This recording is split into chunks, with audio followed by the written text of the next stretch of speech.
Hello dear students, last lecture में हमने देखा रेप्लिकेशन में 3 स्टेप होते हैं, initiation, elongation and termination. Initiation वाला पोर्शन हम ऑलरेडी कर चुके हैं, तो इनिशिएशन में मैंने आपको क्या क्या बताया था एक बार समराइज करवा देता हूं फिर से, उसके बाद हम देखेंगे इलोंगेशन कैसे होता है। तो देखिए इनिशिएशन में हमने ये देखा था कि सबसे पहले क्या होता है कि हेलिकेज एंजाइम आ करके डीएनए के स्ट्रैंड को बीच में से तोड़ देता है, यानी कि जो हाइड्रोजन बॉन्ड्स होती है उन हाइड्रोजन बॉन्ड्स को ब्रेक डाउन कर देता है, जिससे एक लूप फॉर्मेशन हो जाती है, एक बबल बन जाता है, नॉट लूप, एक बबल बन जाता है। उसके बाद में एसएसबी प्रोटीन, ये ऑरेंज कलर से जो मैंने बना रखे हैं कीड़े मकोड़े से, ये एसएसबी प्रोटीन आकर के दोनों स्ट्रैंड के ऊपर चिपक जाते हैं, जो कि सिंगल स्ट्रैंड बाइंडिंग प्रोटीन है। ये क्या करेंगे, दोनों स्ट्रैंड को एक दूसरे से सेपरेट रखते हैं। ऑन द अदर हैंड, क्योंकि हेलिकेज एंजाइम आगे बढ़ता जा रहा है, इस वजह से एक जगह पे जैसे ही हेलिकेज एंजाइम कट करेगा तो थोड़ी सी आगे डीएनए के अंदर सुपर कॉइलिंग हो जाएगी इस पोर्शन में। उस सुपर कॉइलिंग को रिमूव करने के लिए टोपोआइसोमरेज 2, जिसको डीएनए गायरेज भी बोलते हैं, वो हल्का सा कट लगा देगा ताकि ये जो यहाँ पे कॉइलिंग है ये रिकॉइल हो जाए, और उसके बाद उसको सील कर देगा लाइगेज एंजाइम। ये ऑलरेडी बात कर चुके थे। इसके अलावा मैंने आपको ये भी बता दिया था कि जो मेन एंजाइम होगा जो डॉटर स्ट्रैंड को बनाएगा, ये ग्रीन वाला तो पेरेंट स्ट्रैंड है, अब इसके अपोजिट में डॉटर स्ट्रैंड को बनाने वाला जो मेन एंजाइम होता है वो होता है डीएनए पॉलीमरेज। तो उसकी एक्टिविटी को हम आज इलोंगेशन वाले पोर्शन में समझेंगे कि कैसे डीएनए पॉलीमरेज काम करता है। लेकिन डीएनए पॉलीमरेज, मैंने लास्ट लेक्चर में बताया कि डीएनए पॉलीमरेज को काम करने के लिए 3' हाइड्रोक्सिल ग्रुप की जरूरत होती है, तभी वो काम करेगा। तो उसको 3' हाइड्रोक्सिल ग्रुप किसने प्रोवाइड करवाया? प्राइमेज ने। तो प्राइमेज ने क्या किया, छोटे छोटे प्राइमर्स लगा दिए जो कि आरएनए प्राइमर थे। ठीक है, तो ये देखिए रेड कलर से दिखा रखा है आरएनए प्राइमर को। तो आरएनए प्राइमर ऑब्वियसली इधर 5' टू 3' लग गया, इस स्ट्रैंड के हिसाब से ऊपर की तरफ हो जाएगा 5' टू 3'। ठीक है, तो ये प्राइमर दोनों स्ट्रैंड पे लग चुके हैं, दोनों के दोनों आरएनए प्राइमर हैं, इस बात का आप विशेष ध्यान रखिएगा। अब आरएनए प्राइमर क्या कर रहे हैं, 3' हाइड्रोक्सिल ग्रुप प्रोवाइड कर रहे हैं। ये देखिए यहाँ पे 3' हाइड्रोक्सिल ग्रुप, दोनों के दोनों ये 3' हाइड्रोक्सिल ग्रुप यहाँ पे प्रोवाइड कर रहे हैं। यानी कि अब डीएनए पॉलीमरेज आएगा, यहाँ पे अटैच होगा और कंटिन्यूअसली इस स्ट्रैंड को कंटिन्यूअसली ऐसे सिंथेसाइज कर सकता है, इधर भी आएगा और इधर भी सिंथेसाइज कर देगा। दैट मीन्स कि आज का हमारा जो मेन एंजाइम है जो इलोंगेशन में हेल्प करता है, उसका नाम है डीएनए पॉलीमरेज 3। ठीक है, तो डीएनए पॉलीमरेज 3 ही को ही मेन काम करना है। तो सबसे पहले हमें पता होना चाहिए कि डीएनए पॉलीमरेज 3 का बेसिक स्ट्रक्चर क्या होता है। तो चलिए डीएनए पॉलीमरेज 3 का सबसे पहले आपको बेसिक स्ट्रक्चर मैं बताता हूं। तो मैं ज़्यादा इसको कॉम्प्लिकेटेड नहीं बनाऊंगा, मेन से पार्ट बताता हूं। डीएनए पॉलीमरेज 3 के अंदर देखिए जो मेन पार्ट होता है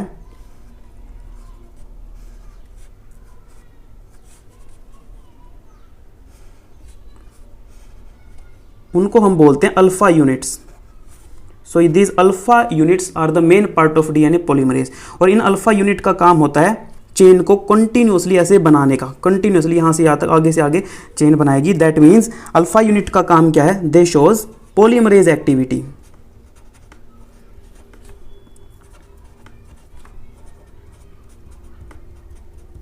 अब इन अल्फा यूनिट्स के ऊपर कुछ खास तरह के स्ट्रक्चर अपीयर होते हैं जिन्हें हम बोलते हैं क्लैंप्स या बीटा क्लैंप्स। तो वो इस टाइप के आपको दिखेंगे, लाइक दिस। तो ये बीटा क्लैंप है। ठीक है, this are beta sliding clamp भी बोल सकते हैं। ये दोनों के दोनों क्लैंप क्या करेगी, डीएनए के एक स्ट्रैंड, एक जो क्लैंप है वो डीएनए के इस स्ट्रैंड के चारों तरफ लिपट जाएगी, और जो दूसरी वाली क्लैंप है वो नीचे वाले स्ट्रैंड पे लिपट जाएगी और दोनों स्ट्रैंड को ऐसे होल्ड कर लेगी। For example this is DNA strand and this is beta clamp. तो बीटा क्लैंप उसको डीएनए को ऐसे होल्ड कर लेगी और फिर ऐसे आगे से आगे मूव करती चली जाएगी। ओके, उसके बाद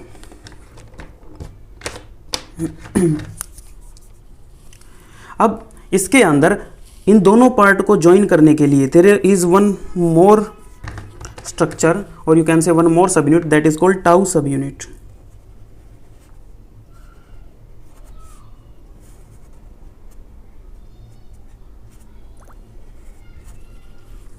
this is tau sub unit. ये दोनों मतलब कि दोनों मेन यूनिट्स को जोड़ने का काम करती है, अटैच करने का काम करती है।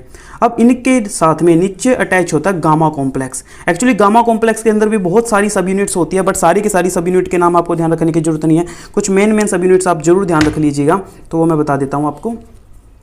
देखिए,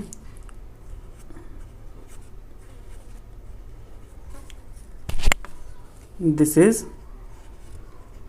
gamma complex and further it has many small subunits like this. so कोई psi सब यूनिट है, कोई एप्सिलॉन सब यूनिट है, कोई डेल्टा सब यूनिट है, ठीक है। तो अलग अलग तरह की ये सब यूनिट यहाँ पे है। तो इस कंप्लीट को हम बोल सकते हैं गामा कॉम्प्लेक्स।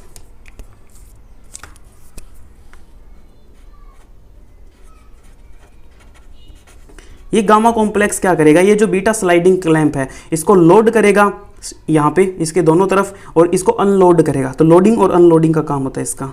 गामा कॉम्प्लेक्स क्या करता है, loading and unloading of beta clamp. तो कुछ इस टाइप का सा एक काफ़ी कॉम्प्लिकेटेड सा डीएनए पॉलीमरेज 3 का स्ट्रक्चर होता है। इसके अंदर और भी बहुत सारी सब यूनिट होती है, बट ये 3 या 4 आपको जो मेन सब यूनिट्स है ये ध्यान रख लेनी है, ये बेसिक स्ट्रक्चर है। और एक ये जो डीएनए पॉलीमरेज है ये दोनों स्ट्रैंड को सिंथेसाइज करेगा, मतलब कि नीचे वाले स्ट्रैंड को भी सिंथेसाइज करेगा। एक क्लैंप नीचे वाले स्ट्रैंड के साथ अटैच हो जाएगी, और एक जो ये ग्रीन वाली क्लैंप है ये ऊपर वाले स्ट्रैंड के साथ में अटैच हो जाएगी, और उसके बाद में अल्फा पॉलीमरेज एक्टिविटी स्टार्ट हो जाएगी, ठीक है। तो डीएनए पॉलीमरेज स्ट्रक्चर के बाद में अब हम देखते हैं कि एग्जैक्टली कैसे ये प्रोसेस स्टार्ट होगा। फटाफट एक डीएनए बनाया, और ये देखिए नीचे की तरफ हमें बताया प्राइमर अटैच है नीचे वाले स्टैंड पे, और एक ऊपर अटैच हो जाएगा प्राइमर यहाँ पे ऐसे। अब प्राइमर का मान लीजिए ये 5 प्राइम है, और ये दूसरे वाला होगा 3 प्राइम जो हाइड्रोक्सिल ग्रुप प्रोवाइड कर रहा है, ठीक है। अब ये 5 है तो नीचे वाला क्या हो जाएगा यहाँ पे 3 प्राइम एंड, ठीक है। This is 5 prime and 3 prime hydroxyl group again. अब 5 3 प्राइम। तो अब देखिए जो 5 प्राइम टू 3 प्राइम है, डीएनए पॉलीमरेज को क्या चाहिए, 3 प्राइम हाइड्रोक्सिल ग्रुप उसकी रिक्वायरमेंट होती है। अब उसको अपनी रिक्वायरमेंट पूरी हो रही है, तो डीएनए पॉलीमरेज आएगा यहाँ पे अटैच हो जाएगा, और 3 प्राइम हाइड्रोक्सिल ग्रुप के आगे से डीएनए को सिंथेसाइज करना स्टार्ट कर देगा। अब हम कंप्लीट वो कॉम्प्लिकेटेड सा डीएनए पॉलीमरेज का स्ट्रक्चर नहीं बनाएंगे, हम सिंपल ऐसे ही दिखा देते हैं ब्लू कलर से इसको। और ये दोनों स्ट्रैंड पे बाइंड होगा, नीचे भी बाइंड होगा ऊपर भी, ये ध्यान रखना है। और कंटिन्यूसली स्ट्रैंड को कंटिन्यूसली आगे से आगे बनाता चला जाएगा ऐसे कंटिन्यूसली बिना किसी प्रॉब्लम के, क्योंकि आगे से आगे हेलिकेज जो है, हेलिकेज नहीं दिखाया हमने, हेलिकेज दिखा देते हैं, ये रहा हेलिकेज, ठीक है। तो हेलिकेज स्ट्रैंड को ओपन कर रहा है, हाइड्रोजन बॉन्ड्स को तोड़ता हुआ जा रहा है इस डायरेक्शन में। तो जैसे जैसे ये ओपन होगा पीछे पीछे डीएनए पॉलीमरेज 3 आता जाएगा और कंटिन्यूसली इस स्ट्रैंड को बनाता चला जाएगा।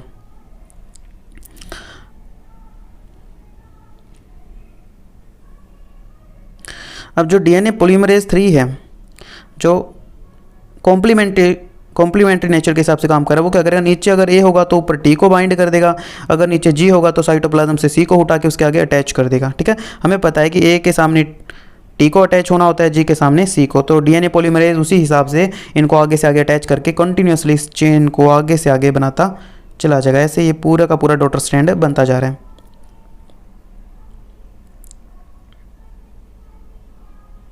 इसको हम बोलेंगे कॉन्टिन्यूअस स्ट्रैंड। इसी स्ट्रैंड को हम लीडिंग स्ट्रैंड भी बोल सकते हैं, क्योंकि ये लीड कर रहा है बिना किसी रुकावट के। ऊपर वाले में थोड़ी सी दिक्कत है। अब क्या दिक्कत है, देखिए जब ऊपर वाले स्ट्रैंड पे डीएनए पॉलीमरेज की बीटा क्लैंप अटैच होगी, यहाँ पे मान लीजिए, यहाँ दिखा देते हैं। अब तो ये भी वो क्या करेगा, 3 प्राइम हाइड्रोक्सिल ग्रुप यहाँ भी है तो उसके आगे से बनाता चला जाएगा, लेकिन ज़्यादा आगे तक नहीं बना पाएगा। अब यहाँ तक तो बना देगा। अब इससे आगे डीएनए जो है वो बंद है, क्योंकि इधर हेलिकेज नहीं काम कर रहा है। हेलिकेज किस इधर काम कर रहा है, ठीक है ना, इस डायरेक्शन में हेलिकेज काम कर रहा है, तो इधर से स्ट्रैंड ओपन हो रहा है, तो इससे आगे नहीं जा सकता डीएनए पॉलीमरेज 3, तो ये दिक्कत है। तो अब बीटा क्लैम्प को यहाँ से हटना पड़ेगा, ठीक है। और फिर क्या होगा वो मैं आपको नेक्स्ट लेक्चर में बताऊँगा। नीचे वाले स्टैंड में कोई प्रॉब्लम नहीं है, नीचे वाला स्टैंड कॉन्टिन्यूसली बन जाएगा। सो अब देखिए,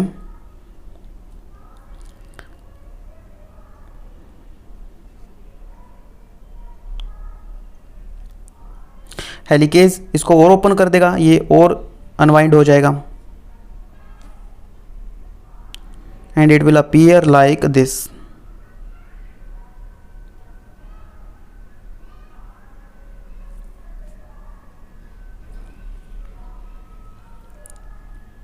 दिस इज हेलिकेज,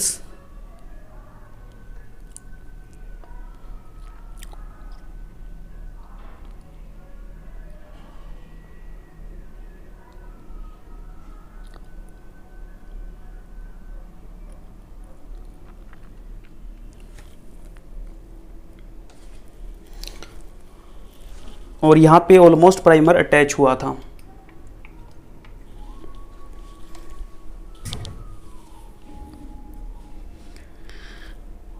और ये स्टैंड ऐसे यहाँ तक बन गया था और आगे नहीं जा पाया था, क्योंकि आगे स्टैंड ये ओपन नहीं था। नीचे भी एक प्राइमर था अपना,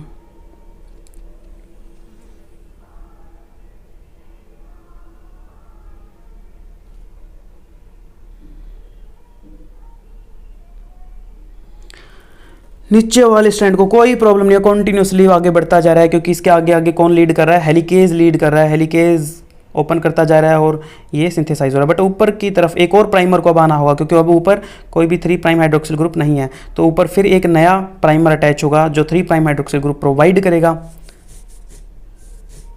तो ये दूसरा प्राइमर आ गया अब ऊपर, who is providing 3' hydroxyl group. तो डीएनए पॉलीमरेज 3 अब फिर इसके आगे से सिंथेसाइज करेगा।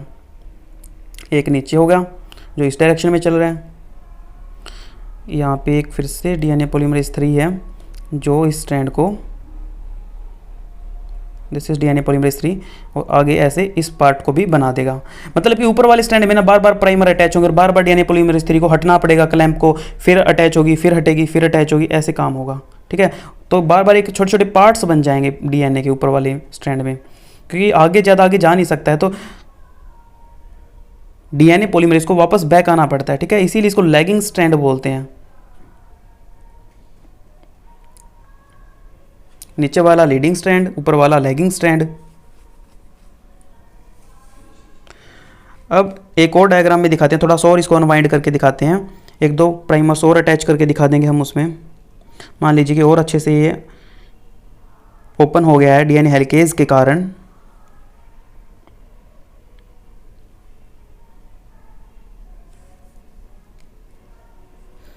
This is the first primer, और इस पे नीचे वाले स्टैंड पे एक ही प्राइमर से काम चल जाता है।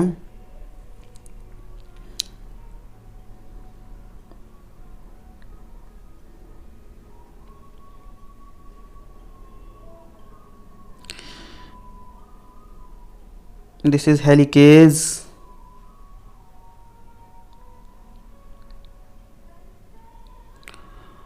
और थोड़ा सा ये कॉन्टिन्यूसली अब इसको दिखा देते हैं हम, कंटिन्यूसली आगे से आगे बढ़ता जा रहा है बिकॉज ऑफ पॉलीमरेज एक्टिविटी, और ये न्यूक्लियोटाइड्स इसके साथ अटैच होते जा रहे हैं अकॉर्डिंग टू कॉम्प्लीमेंटेशन। ऊपर मैंने बताया कि बार बार प्राइमर्स को अटैच होना होगा, तो पहला प्राइमर मान लो यहाँ पे अटैच हुआ था और उसके आगे डीएनए पॉलीमरेज ने स्ट्रैंड बना दिया 3' हाइड्रोक्सिल के आगे, पॉलीमरेज ने आगे का स्ट्रैंड बना दिया। अब आगे नहीं जा पाया तो डीएनए पॉलीमरेज को हटना पड़ा, फिर एक नया प्राइमर आया जिसने 3' हाइड्रोक्सिल ग्रुप प्रोवाइड किया। अब सेकंड प्राइमर दिखाते हैं ऐसे, this is the second primer.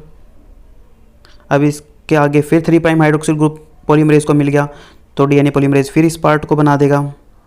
अब और आगे नहीं जा सकता तो फिर एक नए प्राइमर को आना पड़ेगा। तो सो यू कैन सी कि बार बार नया प्राइमर आता जा रहा है, ऊपर वाले स्टैंड पे 3' हाइड्रोक्सिल ग्रुप प्रोवाइड करता है और उसके बाद ही डीएनए पॉलीमरेज अपना काम कर पा रहा है। तो ये जो छोटे छोटे फ्रेगमेंट्स बन रहे हैं ब्लू कलर के जो फ्रेगमेंट्स ऊपर वाले स्ट्रैंड में बन रहे हैं इनको ओकाज़ाकी फ्रेगमेंट भी आप बोल सकते हैं।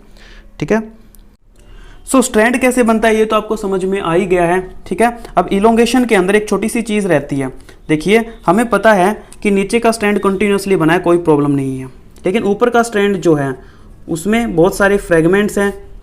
इन फ्रेगमेंट्स को हम ओकाज़ाकी फ्रेगमेंट्स बोलते हैं। This fragments are Okazaki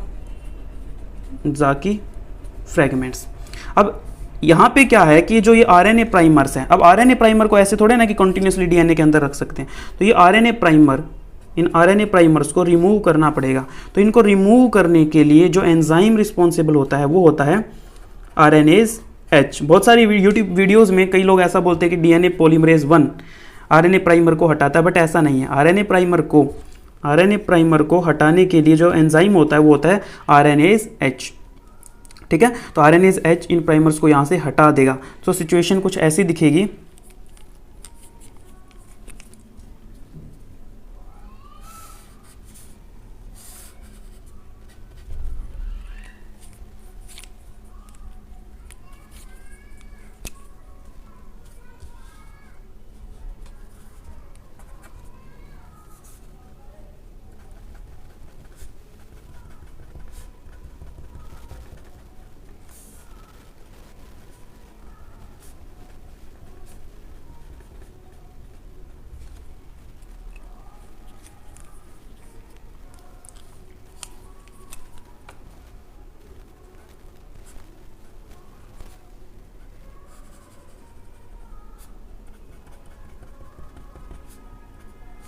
but ये जो स्पेस है आप देखो ये कहाँ पे खाली हो गया, ये गैप रह गया यहाँ पे। ठीक है, वैसे ही यहाँ पे तो क्या था, यहाँ पे तो बहुत सारे प्राइमर थे, तो यहाँ से यहाँ तक मान लीजिए, यहाँ से यहाँ तक डीएनए स्ट्रैंड था, यहाँ से यहाँ तक ऐसे था। ठीक है, तो यहाँ पे इस जो स्पेस बचा है इसको अब भरने के लिए जो नेक्स्ट एंजाइम आता है वो होता है DNA polymerase 1। So DNA polymerase 1 इस गैप को फिल कर देगा। ये जो गैप बचा है इसको फिल कर देगा ऐसे। ठीक है, सिर्फ फिल करेगा, यहाँ पे कोई जॉइनिंग नहीं करेगा। मान लीजिए यहाँ पे कैसे फिल करेगा, 5 प्राइम टू 3 प्राइम ऐसे। ठीक है, इस डायरेक्शन में लाइक दिस। लेकिन ये जो गैप है बच गया, अभी भी यहाँ पे एक निक जरूर बचेगा। ठीक है, ये हाइड्रोजन बॉन्ड्स तो बच गई, लेकिन फॉस्फोडाइएस्टर बॉन्ड डीएनए पॉलीमरेज नहीं बना सकता, क्योंकि यहाँ पे बीच में फॉस्फोडाइएस्टर बॉन्ड जो आनी है ये नहीं बना सकता। इसके लिए लाइगेज को बुलाना पड़ेगा। ठीक है, और लाइगेज आकर के इस बॉन्ड को बनाएगा। तो क्या करेगा, लाइगेज इस निक को सील कर देगा यहाँ से ऐसे। वैसे ही यहाँ पे भी जो निक बनेंगे उनको सभी को लाइगेज ऐसे सील कर देगा। मान लीजिए एक और प्राइमर ऊपर था, तो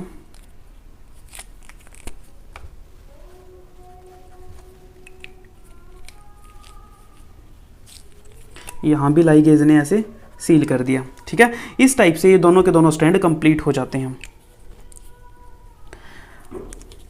अब एक चीज़ आपको ध्यान में रखनी है कि जो डीएनए था, ठीक है, ये तो हमें इलोंगेशन का प्रोसेस तो हमें समझ में आ गया है, बट एक जो मेन चीज़ आपको ध्यान रखनी है वो ये कि डीएनए तो अपना कैसा सर्कुलर है प्रोकैरियोट्स के अंदर। ठीक है, तो एक सर्कुलर डीएनए बना के अब यही चीज़ मैं आपको उसके अंदर बताता हूँ।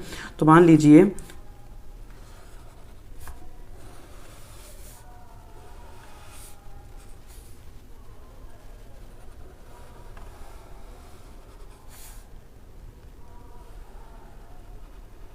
ऐसे। ठीक है, तो स्टार्टिंग में क्या हुआ था, यहाँ से हाइड्रोजन बॉन्ड्स ब्रेकडाउन हुई थी और एक रेप्लिकेशन बबल बन गया था। This was a replication bubble. अब ये रेप्लिकेशन बबल जो है ये एक ही डायरेक्शन में मूव कर रहा था, क्योंकि जो हेलिकेज था, मान लीजिए यहाँ पे हेलिकेज है, हेलिकेज इसको ऐसे ब्रेक डाउन करता जा रहा है, ऐसे इस डायरेक्शन में मूव कर रहा है। तो ये रेप्लिकेशन बबल में जो इतना सा हिस्सा है, हमने तो सिर्फ इतना सा हिस्सा स्टडी किया है इसका अभी तक, यहाँ से यहाँ तक का। ठीक है, तो ये वाला जो पार्ट है इसको हमने बोला रेप्लिकेशन फॉर्क। ये जो होता है इतना सा हिस्सा, ये ऐसे करके जो बन गया ऐसे। ठीक है, ये है रेप्लिकेशन फॉर्क। तो ये रेप्लिकेशन फॉर्क जो रेप्लिकेशन अब होना स्टार्ट होगी तो ऐसे चलती जाएगी। ठीक है, कॉन्टिन्यूसली ये डीएनए का स्ट्रैंड ऐसे बनता जा रहा है, मतलब कि इधर से ऐसे और इधर से ऐसे डीएनए का स्ट्रैंड बनता चला जाएगा।